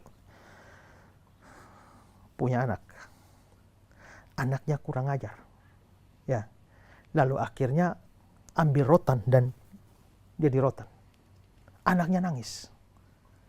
Tindakan itu benar nggak? Menurut firman Tuhan, menghajar anak yang bersalah. Dibenarkan nggak? Benar kan? Firman Tuhan juga bilang, hajarlah anakmu. Berarti tindakan itu sudah benar, menghajar anak waktu bersalah. Karena banyak orang tua nggak bisa hajar anak. Saya pernah berkunjung ke rumah seorang pendeta. Pendeta punya anak kira-kira 4 tahun. Waktu saya masuk di ruangan itu, saya aneh. Karena anak pendeta ini kayak memusuhi saya. Begitu dia lihat saya, dia dengan muka yang garang, mata tajam. Dia lihat saya. Saya ke sana, dia ikut terus. Ya, saya juga lipat tangan sambil lihat dia. Dia ke belakang, pergi di belakang kain jendela. Lalu dia masih lihat saya. Saya juga pikirin, ada apa ini anak nih ya? Lalu seperti saya duduk di situ, dia datang dekat-dekat. Pelan-pelan. Saya juga lipat tangan saja. Tiba-tiba begitu dekat dia meludah. Dan dia meludah di wajah saya. Pada saat seperti itu papanya ada di situ. Tapi papanya panggil, nak, jangan begitu ya. Saya nggak puas dengan respon. Kalau itu anak saya hajar. Alkitab menyuruh kita menghajar anak. Tapi kalau saudara menghajar anak, lalu anaknya nangis, rasa bersalah nggak? kok rasa bersalah ya? Padahal tindakannya benar. Tindakannya benar, rasa bersalah. Tapi goyang-goyang tadi itu kan nggak salah. Tapi kok bisa rasa bersalah? Ini rasa-rasa bersalah yang salah. Rasa bersalah yang benar yang dikerjakan oleh Roh Kudus itu harus hubungan dengan firman. Oke, ngerti? Oke, ada pertanyaan lain? Saya, Pak. Ya. Ya, bagaimana caranya agar kita dapat mengenali dengan benar pekerjaan pelayan Roh Kudus dalam kehidupan orang percaya dalam pelayanan sehingga tidak terlibat dalam praktek-praktek yang salah tentang pekerjaan Roh Kudus. Coba baca kembali ayat tadi, 2 Timotius 3 ayat 16. 2 Timotius 3 ayat 16. Segala tulisan yang diilhamkan Allah memang bermanfaat untuk mengajar, untuk menyatakan kesalahan, untuk memperbaiki kelakuan, dan untuk mendidik orang dalam kebenaran. Segala tulisan yang diilhamkan Allah memang bermanfaat untuk mengajar, pertama. Yang kedua, Menyatakan kesalahan. kesalahan. Cukup. Jadi, mau ngajar, itu harus dari segala tulisan yang diilhamkan Allah. Mau tahu sesuatu itu benar atau tidak, salah atau benar, harus dari segala tulisan yang diilhamkan Allah. Jadi gini, firman Tuhan atau segala tulisan yang diilhamkan Allah memang bermanfaat untuk menyatakan kesalahan. Kalau kitab suci tidak salahkan, jangan salahkan. Tapi kalau kitab suci salahkan, jangan pernah benarkan. Ya. Maka salah atau benar itu harus dari segala tulisan yang diilhamkan Allah. Nah, mau mengajar tentang Roh Kudus, itu juga harus dari segala tulisan yang diilhamkan Allah. Jangan bikin teori sendiri. Maka bagaimana caranya? Tadi pertanyaannya gimana? Bagaimana caranya untuk mengetahui pekerjaan Roh Kudus dalam kehidupan orang percaya? Ya, caranya harus dari segala tulisan yang diilhamkan Allah. Dengan kata lain, apapun teori, apapun praktek, apapun doktrin, apapun ajaran tentang Roh Kudus, semua harus sumber dari Alkitab. Ya. Dan harus diberi catatan, kembali kepada Alkitab yang ditafsirkan secara benar. Karena kalau pakai Alkitab, setan juga pakai. Iya kan? Waktu dia datang mau goda Hawa, dia bilang, tentulah Allah berfirman. Waktu dia goda Yesus, suruh terjun dari hubungan badan, dia bilang, sebab ada tertulis mengenai engkau. Kutip ayat juga. Jadi yang kutip ayat belum tentu benar. Tapi kutip ayat yang ditafsirkan secara benar. Ini berarti kita perlu belajar. Itulah sebabnya program Ku Tahu Yang Ku Percaya ini dihadirkan untuk saudara. Supaya apa? Supaya menolong saudara belajar firman Tuhan secara benar dan bisa mewaspadai segala macam ajaran yang aneh-aneh yang muncul termasuk seputar doktrin Roh Kudus. Ya. Jadi kalau ada orang ajar tentang muntaroh, tanya dia di mana ayatnya atau dasar Alkitabnya, dosa itu harus dimuntahkan. Waktu orang berguling-guling di lantai dan bilang, ini saya dapat pekerjaan Roh Kudus berguling-guling. Tanya dia di mana di Alkitab ada orang yang dapat Roh Kudus sampai guling-guling. Ada orang yang tertawa berjam-jam, tanya dia di bagian mana Alkitab ada roh sukacita yang membuat kamu ketawa 2 jam non-stop. Kan aneh-aneh semua. Tapi semua harus kembali kepada segala tulisan yang diilhamkan Allah. Ya. Dan ini harus saudara pegang teguh ya. Mau pendeta siapapun, teolog siapapun, kaliber apapun, kalau dia ngomong harus ada dasar kitab sucinya. Dasar kitab suci tidak harus eksplisit, tapi implisit atau prinsip-prinsip dari kitab suci yang ditarik keluar. Itu tetap merupakan ajaran yang Alkitabiah. Oke, yang lain ada? Ya, saya Pak. Ya. Pak Esra tadi katakan kalau tanpa pemahaman yang benar tentang Roh Kudus, maka pemahaman kita tentang Allah Tritunggal belumlah sempurna. Tetapi mengapa kalau di mimbar gereja ada pendeta atau hamba Tuhan atau pengajar yang membahas sangat minim untuk menjelaskan atau membahas tentang Roh Kudus ini? Apakah bisa disalahkan para hamba Tuhannya, bisa disalahkan atau lebih bertanggung jawab tentang hal ini, Pak? Kalau dia baru gereja baru, ya baru dirikan gereja 6 bulan, belum khotbah tentang Roh Kudus, belum tentu salah. Mungkin dia lagi ngajar berurutan. Tapi kalau dia gereja sudah 15 tahun, ya atau sudah 20 tahun tidak pernah mengajar suatu doktrin secara benar, terlepas dari Roh Kudus. Misalnya ada orang yang percaya, ada gereja yang sudah 20 tahun belum pernah berkhotbah, pendeta berkhotbah satu kali tentang doktrin Tritunggal pun tidak pernah. Lalu bagaimana mereka tahu? Pokoknya Allah Tritunggal lah, ya. Bapa, Anak, Roh Kudus satu, tapi bagaimana konsepnya, apa dasarnya, tidak. Bayangkan sudah 20 tahun nggak pernah khotbah itu. Dan juga ada gereja yang puluhan tahun tapi mengajar tentang Roh Kudus secara ketat. Itu banyak gereja tidak mengajarkan demikian. Kalau model begitu ya jelas salah pendetanya. Tapi ada kasus di mana ada pendeta bilang, Pak, saya memang nggak mau mengajar Roh Kudus. Kenapa? Karena saya sendiri nggak paham. Lebih baik saya nggak mengajar daripada saya mengajar yang salah. Ya kan? Mana lebih baik? Mana lebih baik? Mengajar secara salah atau tidak mengajar? Mana lebih baik? Nggak ada yang baik, dua-dua jelek. Hanya yang mana lebih jelek, ya kan? Yang mana lebih jelek? Yang lebih jelek adalah mengajar salah. Yang jeleknya adalah tidak mengajar. Kalau mau baik haruslah mengajar dan mengajar secara benar. Tapi problemnya adalah bahwa banyak pendeta, banyak orang yang berkhotbah, tapi mereka sendiri nggak pernah belajar sungguh-sungguh. Dan kalau ngajar, menyesatkan. Itulah repotnya. Coba baca 1 Timotius 1 ayat 6 dan 7. 1 Timotius 1 ayat 6 dan 7. Tetapi ada orang yang tidak sampai pada tujuan itu dan yang sesat dalam omongan yang sia-sia. Oke, mereka sesat nih ya. Kenapa sampai mereka sesat? Ayat selanjutnya.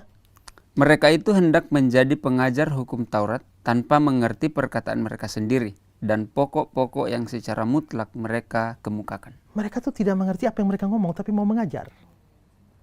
Ya, ini repotnya. Mau mengajar, tapi nggak ngerti apa yang mereka ajarkan, maka muncullah berbagai macam kekacauan yang terjadi. Ini masalah. Sekarang, coba pikirkan ini. Ini kalau dulu, misalnya kamu jadi pendeta di satu gereja, ajaranmu sesat. Setiap minggu kamu khotbah itu sesat. Ya, jemaatmu 50. Yang berapa orang yang sesat? Maksimal 50 kan? Jadi dia menyesatkan 50 orang. Tapi tahu-tahu sekarang era medsos. Maka khotbahmu yang menyesatkan 50 orang kamu upload di YouTube dan dinonton oleh 100.000 orang. Berapa yang sesat? Lebih banyak yang sesat kan? Dan hari itu begitu, gara-gara mau jadi YouTuber, jadi konten untuk ini, semua pada ngomong hal-hal rohani, padahal mereka nggak mengerti apa yang mereka omongkan. Itulah muncul berbagai macam kekacauan tentang Kristus, doktrin Kristus, doktrin Roh Kudus, doktrin Tritunggal. Itu karena banyak orang mau jadi pengajar hukum Taurat, tapi tidak mengerti apa yang mereka kemukakan. Nah, itulah masalahnya. Ya, karena itulah. Ya memang saya juga tidak mengatakan bahwa semua kita harus sekolah teologi, ya. Enggak, tapi belajar itu penting. Ya. Itulah sebabnya maka sekarang mengapa Pijar TV dalam program Ku Tahu Yang Ku Percaya berikan pelajaran penting dasar-dasar kekristenan yang kita sudah memproduksi atau sejak dari awalnya sudah lebih dari 100 episode pelajaran-pelajaran membekali kita semua. Biarpun orang awam tidak sekolah teologi secara formal, tapi sebenarnya belajar teologi melalui program Ku Tahu Yang Ku Percaya ini, ya. Nah, karena itulah maka itu masalahnya, ya. Ya, paling jelek memang kalau memang nggak ngerti mending nggak usah ajar, ya, daripada mengajar tapi salah, ya. Tapi tidak boleh puas pada itu, harus terutama hamba-hamba Tuhan, pendeta-pendeta, pengkhotbah-pengkhotbah harus betul-betul belajar. Belajar dengan benar dan setelah itu baru mengajar. Harusnya begitu ya. Ada lagi? Saya ada satu pertanyaan, ya, Pak. Terkait Roh Kudus sebagai pribadi. Di awal Bapak bilang kalau ada beberapa yang tidak percaya gitu. Kalau Roh Kudus sebagai suatu pribadi, katakanlah saksi Yehova, Unitarian, liberal atau neoliberal gitu loh. Nah, apakah mereka yang tidak percaya Roh Kudus sebagai suatu pribadi bisa dikatakan tidak memiliki Roh Kudus di dalam dirinya? Saya yakin itu. Ya, karena Ya, nanti dalam pelajaran-pelajaran selanjutnya kita akan melihat bahwa setelah kita tahu Roh Kudus itu pribadi, itu butuh sebuah relasi antar pribadi. Ya, karena Roh Kudus itu pribadi, maka perlu ada, kalau Bapak dan sepatu Bapak, nggak perlu ada relasi pribadi kan? Nggak perlu. Habis itu mau cuci nggak ada urusan. Ya, mau buang di jalan juga nggak ada urusan. Sepatu nggak pernah sedih, ya kan? Nggak ada relasi. Tapi kalau berurusan dengan pribadi itu harus ada relasi pribadi. Nah, kalau mereka nggak percaya Roh Kudus itu pribadi, bagaimana mungkin mereka punya relasi dengan Dia sebagai pribadi? Dengan kata lain, Dia nggak dianggap. Kalau Dia nggak dianggap, ya menurut saya nggak bisa dong. Maka sebenarnya orang-orang yang tidak percaya Roh Kudus pribadi, menurut saya itu perlu diinjili ulang. Supaya sungguh-sungguh percaya Yesus, dan kalau percaya Yesus, lalu diberikan pengertian yang benar, dan Roh Kudus memang mendiami mereka kalau seperti itu. Ya. Jadi paling-paling biarpun teolog, saya hanya anggap sebagai Kristen KTP saja. Dan ingat bahwa di dalam seluruh bidat atau ajaran-ajaran pengajar-pengajar sesat tidak mungkin ada Roh Kudus. Karena kalau Roh Kudus betul-betul ada, dia Kristen sejati, Roh Kudus itu akan menuntunnya ke dalam seluruh kebenaran. Kalau Roh Kudus menuntun kamu pada seluruh kebenaran, bagaimana kamu tiba-tiba melenceng dan jadi sesat? Ya, kalau kamu melenceng dan sesat, ya untuk sesaat bisa, kalau terpengaruh, tapi akan kembali. Tapi kalau melenceng terus sampai mati nih, kok bagaimana ya Roh Kudus tidak menuntun kamu pada seluruh kebenaran? Apakah Roh Kudus yang tidak menuntun kamu, ataukah memang di dalam kamu nggak ada Roh Kudus? Kemungkinan kedua, yang jauh lebih besar. Baik pemirsa sekalian, kita menyelesaikan pelajaran kita, dan kita masih akan menyambung lagi pelajaran kita dengan terus membahas tentang kepribadian Roh Kudus.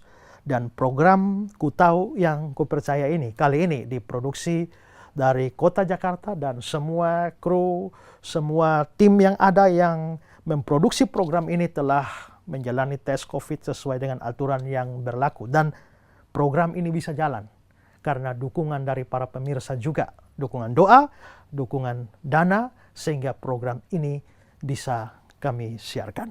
Dan sekali lagi, kalau ada pertanyaan-pertanyaan seputar apa yang sedang dibahas, ataupun juga hal-hal yang lain, pergumulan-pergumulan pribadi yang membutuhkan dukungan doa, jangan ragu-ragu, tim Pijar TV siap melayani saudara.